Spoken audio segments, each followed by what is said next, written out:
செல்வ பெருந்தகை அவர்களை பொறுத்தவரை நான் இந்த பிரச்சனை ஆரம்பிக்கல. செல்வ பெருந்தகை அவர்கள் 2 நாட்களுக்கு முன்பு பத்திரிகை நண்பர்களை பார்த்து பிஜேபியில ரவுடி சேர்றாங்க.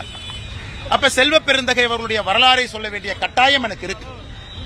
இந்தியால காங்கிரஸ் கட்சியை பாருங்க, 1885 ஆரம்பிச்ச கட்சி.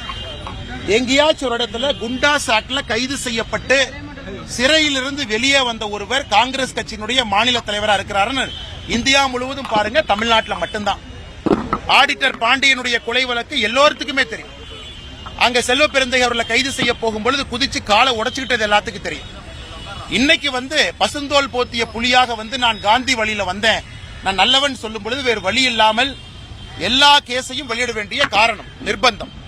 இன்னொரு பக்கம் இது RSS போட்ட வழக்கு. இங்க பாருங்க, அவர் மீது குண்டாஸ் ஆக்ட் சட்டம் போட்டது மாண்புமிகு புரட்சி தலைவி அம்மா செல்வி ஜெயலலிதா அவர்களுடைய ஆட்சி காலத்தில் இங்கே குண்டாஸ் ஆக்டுடைய சட்டம் இங்கே போடப்பட்டது. ஆனா இன்னைக்கு எவ்வளவு சூப்பரா சொல்றாங்கன்னா, இதுக்கு RSS காரணமா, மத்திய அரசு காரணமா, ஒரு CBI கேஸ் இருக்கு, prevention of money laundering act case இருக்கு, 307 இருக்கு, இதே போன்று பல வழக்குகள். குண்டா சட்டத்தில் உள்ள போனவங்க, நான் சொல்வது நேர்மையா பேசுங்க.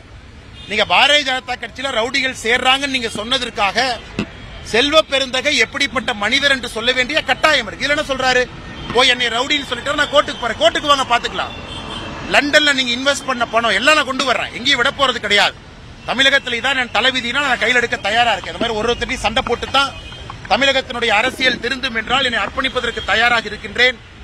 ஆனால் செல்வ பெருந்தகை அவர்கள் கோர்ட்டுக்கு போகும்பொழுது இன்னும் பல விஷயம். ரிசர்வ் பேங்க் ஆஃப் இந்தியால கடைநடை ஊழியனாக இருந்த செல்வ பெருந்தகை அவர்கள் இன்னைக்கு லண்டன்ல என்னெல்லாம் வாங்கியிருக்காங்க, அவருடைய மனைவி பேர்ல என்ன இருக்கு, எவ்வளவு பெருந்தொகை கைமாறி இருக்கு, ஆடிட்டர் பாண்டியன் அவர்கள் வழக்கில் எதற்காக கொலை செய்யப்பட்டார், எதற்காக அவங்க மாத்தி கோர்ட்ல மாத்தி சொன்னாங்க, அது எல்லாத்தையும் நம்ம பேசுவோம். தமிழக மக்கள் இதை தெரிஞ்சுக்கணும். அதற்கான நேரம் வரும்போது சொல்றோங்கன்னா, இன்னும் நேரம் இருக்கு. கட்சி தலைவர்கள் முடிவெடுத்துக் கொண்டிருக்கின்றார்கள். நேரம் வரும்போது நிச்சயமா நான் சொல்றேன்னா, இன்னும் டைம் இருக்கு, 2-3 மாசம் இருக்கு. போகும்பொழுது கட்டாயமா முதலமைச்சர் சந்திச்சாதான் மருமகனை சந்திச்சாரா? லீலா பேலஸ்ல யாரும் சந்திச்சாங்க? அந்த மர்மங்கள்லாம் வருகின்ற காலத்தில் வெளியே வரும். முதலமைச்சரை சந்திப்பதை பொறுத்து எங்களுக்கு பிரச்சனை இல்லைன்னு.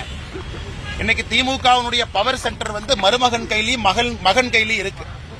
யாரு வந்தாலும் கூட, அதானியா இருக்கட்டும், யாரு வந்தாலும் கூட மகனையும் மருமகனையும் சந்திக்காம, குறிப்பாக மருமகனை சந்திக்காம தமிழ்நாட்டில் எதுவும் நடக்காது என்பதற்கு நேற்றும் ஒரு சான்று. இங்க இருக்கக்கூடிய சீஃப் செக்ரட்டரி தேவையில்லை, டிஜிபி தேவையில்லை, பிரின்சிபல் செக்ரட்டரி யாரும் தேவையில்லை. இவர்களுக்கு தேவையெல்லாம் power centre, extra power centre. அது நேற்று நடந்திருக்கக்கூடிய சந்திப்பும் கூட உதவும். இதைத்தான் நாங்க சொல்றோம்.